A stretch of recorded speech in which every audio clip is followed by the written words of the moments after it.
If you're planning to move to Northeast Tennessee, this video could save you a lot of headaches. We work with dozens of people moving from out of state to Northeast Tennessee every year, and our team notices that, well, people seem to be making the same mistakes over and over again. So today, Shad and I are going to chat about the 10 biggest mistakes that out-of-state buyers make when moving to Northeast Tennessee and how you can avoid them. So you ready to get started? I'm ready. Let's do it. Okay, number one, not visiting and exploring the area. Well, 100%. You know, you got to know where you're moving. You know, I know sometimes, and I think you explained this in another video, like if you're going to move here for a job transfer or something like that, then you don't have as much time. But if you have the time and you haven't seen this place before, come take some time to check it out. It's very important to understand the local community, the areas that might be in play for you or might not be in play for you. You just don't know until you get here. Yeah, definitely. And we always suggest if you can spend at least 4 days here. Now, some people have the luxury of spending a week or 2 weeks and really immersing themselves in the area and getting to know people. And people are happy to talk to you and share information. But if you had at least 4 days, you have a travel day here and a travel day back home. And, you know, please, if you'd like to, you can give us a call, text, or email. We'd be happy to answer your questions and kind of get you prepared for your trip to make the most of it. Yeah, we've put a process together that you come and meet with a member of our team. Obviously, give us a heads up before you get here. Please don't just come and then call us at the last second. But if you can give us a heads up, we can plan for you to come to visit. We can meet with you in our office and go over some of the things that we've generated for our clients that will help you understand the area and get immersed in the area while you're here. So we want you to have fun, but we want you to be productive and efficient with your time while you're here. Definitely. Now, number two, choosing the wrong location. This sort of blends into number one. And how you can choose the wrong location? Well, you know, by not exploring the area and getting to know it, because you're definitely going to have a feeling for certain towns, which ones speak to you. You know, a lot of times it's, you know, the distances. We talk about the time or distance away from things that might be important to people, including shopping or medical. Some people that want to be within, say, 15 minutes from a hospital, things of that nature. We try to just show them the areas that they might be interested in checking out with those parameters in play. And something else that kind of falls into choosing the wrong location, sometimes you just run across a house that, oh my goodness, I love it. I'm going to give an example of us. You showed a house, I showed the house. It had the perfect floor plan, views, the beautiful porch, backyard. It had everything, everything we wanted. I was ready to throw the for sale sign up in front of our house, but then you reminded me how much we don't like to drive everywhere. And so that's important. If you have certain criteria, try to balance that out. You know, you can get caught up in a house like, oh, I love this house, but now you're in some completely different town than you wanted to live in, or you find yourself driving and you're just not happy about life. Yeah, the good news is, you know, most of the time you can be within 30 minutes at most from a hospital or some semblance of shopping of some form. Depending on if you want to be with one of the larger cities or the smaller towns. But so we don't have, you know, this isn't like Wyoming or whatever where it's a 2-hour drive to the closest grocery store. But we are generally talking 30 minutes or so. If you afford to be out an hour or so, you're going to be very isolated, maybe way up in the mountains or something for that to happen. That's pretty rare to be that far out. Number three, buying too much land. Is there a such thing? I know a lot of you are saying that is not possible. Right. A lot of people have ambition with land of having as much as you can for some elbow room and get you away from your neighbors.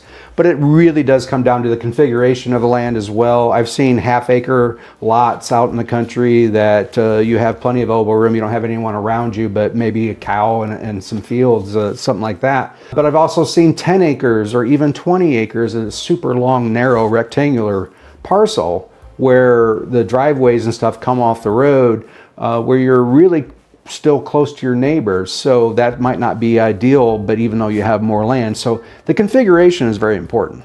And maintenance. because the grass grows here. You got 9 months of a growing season. For just a person in a subdivision, you're going to be mowing at least once a week. We've had people close on acreage and they're not going to be living here for a couple of months, and then we go, well, who's going to take care of the lawn? And that's something to think about, and the cost of that. Are you going to take care of it? What equipment do you need? Is someone else going to take care of it? So the cost could be several $100s or more every month, and that's an expense that you're taking on. So that's something to think about. Maybe 2 or 3 acres is fine, or an acre versus 10 or 15, but something to think about. Well, 100%. And also, the time involved. I've had people that bought 6, 7, 8 acres with a house and thought they were going to turn it into a mini farm and have some goats and some sheep and some different things rotating through the fields to keep the grass down. Never got to that part of it, so just got tired of mowing and maintaining the property all weekend long. So there's times like that properties like that can happen for people. But also what's good around here, again, is back to how nice some of the people are in our area. If you have a few acres here or there, sometimes this just depends on the situation, but you might have a neighbor down the street, a farmer, that would love to bale some of your property for you to keep that grass down so they can feed their cattle with it. Number 4, letting the good one get away. Now, I want to say this first because I don't want to sound too much like a real estate agent. We're not trying to push you to hurry and buy a house. We're blessed. We work with a lot of people. We work with people that are 4 years out and come meet with us, 2 years out, a year, 4 days out. But if you're ready to buy, and we see this not all the time, but you're prepared. Maybe you're under a crunch. You already have your house under contract and you only have so many days. And that beautiful home, the perfect property comes along. And then sometimes we'll see people say, I got to think about it a little bit. Well, and that's totally understandable. And it used to be the case that you had that time. But, it's even pre-printed in the contracts and probably most real estate contracts around the country. Time is of the essence, and you just never know what's still going to be available for you if you take more time than you probably should. And if that property hits your criteria, it might be hitting someone else's, and depending on the price point, it could be a competitive situation. So you definitely need to be ready if you can be. Yeah, and there are certain properties where we kind of have a feeling, it's acreage and the house is totally updated or newer, it has mountain views, it has outbuildings, and just certain things that a lot of people are looking for.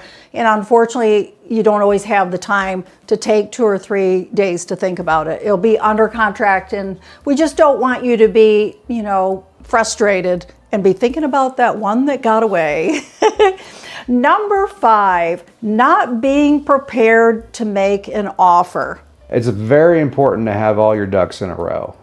And the main one that we always talk about, and a lot of people will understand, is have your pre-approval or proof of funds. So if you're paying with cash, which some people do, get ready to show bank statements or a letter from your financial institution or something that says that you have the funds available to purchase that property. If you're going to get a loan, you definitely want to do a pre-approval process with a lender. We have local lenders here that we'd be more than happy to share with our clients as well for that pre-approval process. But you need to have that in hand, because the best properties that we're always talking about writing an offer up on are Friday night at 7:30 or Saturday at 6 o'clock in the evening. And a lot of lenders might not be working on the weekend to get that process started. So then we talk about you potentially losing out on that property because we had to wait till Monday to get that process going. And this is something to think about too. Sometimes we will meet with people and they're like, well, if the right house came along, we might put an offer in. So they're kind of looking, and all of a sudden, of course, the right house comes along and they don't have the pre-approval or their cash ready. So it doesn't hurt to go ahead and do that, because and you're just not going to be competitive with your offer if we submit it without it. It's just a conversation the listing agent's going to have with the seller. And if the seller's going to ask, is this buyer qualified? We're going to have to say no if you don't have that paperwork. So it's best to be ready to rock and roll, so when it comes time, we're all ready. Yeah. Number 6, misjudging Northeast Tennessee winters. Now again, we have 4 mild or moderate, I should say, seasons, but I guess how I'd explain our winter sometimes, it's like you're on the teeter-totter with another kid and they jump off, and you know how that goes, not very well. Well, sometimes we have winters like this last one. We had a pretty good snowstorm. We had snow for 4 days on the ground, and we had some freezing temperatures for quite a few days in a row. But most of the time, it's in the 40s and 50s. You could even see the 60s. But we do have some gray skies, so it's kind of, you know, you never know what you're going to get. There could be summers where it's just unbelievable. You get 3 inches of snow that winter. You're not going to need a snowblower. You're not going to be shoveling yourself out, but you're going to get a nice moderate winter. So I just like bringing that up because some people go, oh, it's a little colder than I expected. I will say that, you know, we have several friends that live right here in our neighborhood from Florida, and that have lived there all their lives, and they always say, we love it when it's cold. So Yeah, everyone has their own thing when it comes to that, or tolerance level, if you will. I think you're more sensitive to it because you lived in Florida for so long, but I find that it's better than where I'm from, the Midwest, so I love it. I also would say, you know, there's obviously we're going to have to deal with a few days or weeks here or there that aren't ideal, but when you want all 4 seasons, there is no better place than here. yeah, I'll take those cold weeks so I can have a little bit of snow around Christmas. Yeah, it's nice. It's nice. Number 7, not understanding the local market. Well, it really comes down to thinking that we're really cheap. Maybe back in the day we were. Like around the country, a lot of people have experienced a tremendous amount of equity position in their homes wherever you lived around the country. I think on average here, we're talking $100,000, $200,000 of equity bump that almost everybody achieved in the last 6 years in Northeast Tennessee. So prices are not where they once were. We're still relatively affordable when you talk about the averages around the country, but if you want the cheapest place to live, that's not here. But where you may save, you're going to save money depending on where you're moving from. There are some places where it's going to be less expensive homes. Yeah. But where you really save your money here is property tax, no state income tax, auto insurance, homeowners insurance, utilities, car registration, fuel, and that really adds up. So that's a big savings. And I want to add, you know, again, Tennessee ranks 12th in the country with the lowest cost of living, and 4th in the country with the lowest tax burden. So the facts speak for themselves. 100%. I mean, that's still the real thing, and that's why, again, we're one of the most desirable areas in the country to live. Is the cost of living is still relatively cheap compared to the rest of the country, but it's not what it once was. So get that out of your mind that you get a 5-acre, 3,000 square foot house with mountain views for $250,000 probably isn't going to happen. Unfortunately, those days are gone. Yeah. Number 8, assuming building will save you money. Yeah, we have this a lot too. So when we're dealing with the market conditions the way they are, and again, the way they are around the country, we have mortgage rates are higher than what most people like to see them, things of that nature. So you're dealing with a low inventory level no matter what price point you're at and what time when you're ready to buy. We don't have a lot of options. And so timing is something that we say try to be as flexible as you can on that sort of thing. But assuming that you can just say, well, we're not finding what we want, let's just go ahead and build our own house. And you know that comes with some caveats. You know, new construction is always retail prices. It's like buying a car. What do they tell you when you buy a car and you drive off the lot? What happens, right? It goes down in price. Well, housing doesn't quite work that way. But you can't look at buying a brand new house or building a brand new house and paying retail prices to think that that's a more affordable option.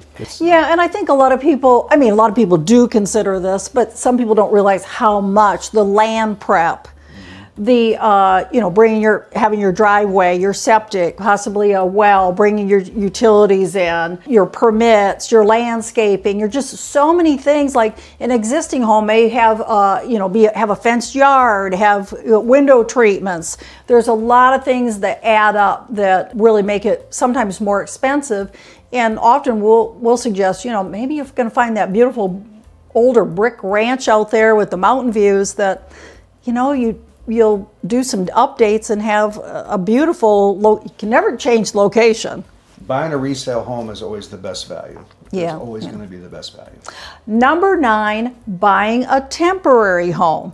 Sometimes we're working with someone, they're like, oh, I think we'll just buy a little house and then we're going to live in it for a year or so, and then we'll sell it and we'll buy the house we really want to buy. Yeah, you really haven't generated a lot of equity position at that point, and so you're really hoping that the market appreciated way up because you've got some additional closing costs and stuff to consider as a seller when it comes to real estate commissions and things of that nature that maybe you didn't pay or wasn't part of your formulation of the purchase price of a property when you bought. But it definitely is one when you sell. So there are some closing costs to consider that sometimes the natural appreciation of a market will take care of over time, not over months, but over years. Number 10, trying to recreate the place you're leaving. Big no-no. Yeah, you don't want to do that. You don't want to do that. I would say the biggest concern relating to that is, people that have lived here all their lives or for a long time, their biggest fear is that people will come here and change it. What you find that you love so much when you visit here in Northeast Tennessee, don't try to change it. Yeah, assimilate no matter where you move. Yeah, don't try to change anywhere where you go, if it's Northeast Tennessee or not. That's the best way to really, get acclimated and get, I don't know what I'm going to say, melt into the community itself, but don't change it.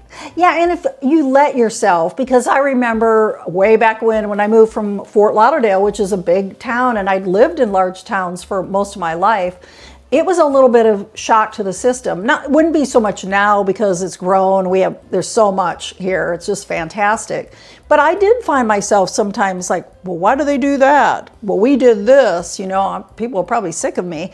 But if you just sort of relax a little bit and take it all in. And most of you do anyways, that's what you love. But you can find yourself, for instance, I love things about Seattle, Washington, or Scottsdale, Arizona, or Houston, Texas, places that I go to eat and shop and all that. That's great. I dream about, those places still to this day. But just if you take in Northeast Tennessee as it is, and it's a beautiful place, and leave that world behind. There's a reason why you're leaving. Sounds good to me. So there you have it, 10 mistakes that out-of-state buyers make when they're moving to Northeast Tennessee. Nothing scary, but things that you can avoid if you plan and you work with someone that knows the area and's got your back. I'm Stephanie, and this is Shad with the Freck Group at Greater Impact Realty. Our team specializes in helping people like you that are moving from across the country to Northeast Tennessee. And if you'd like to learn more about the area, subscribe and follow our channel, Living in Johnson City, Tennessee, and feel free to reach out to us with a text, email, or a phone call. And like I always say, it's never too soon to start planning your move. We hope to see you here real soon in Northeast Tennessee.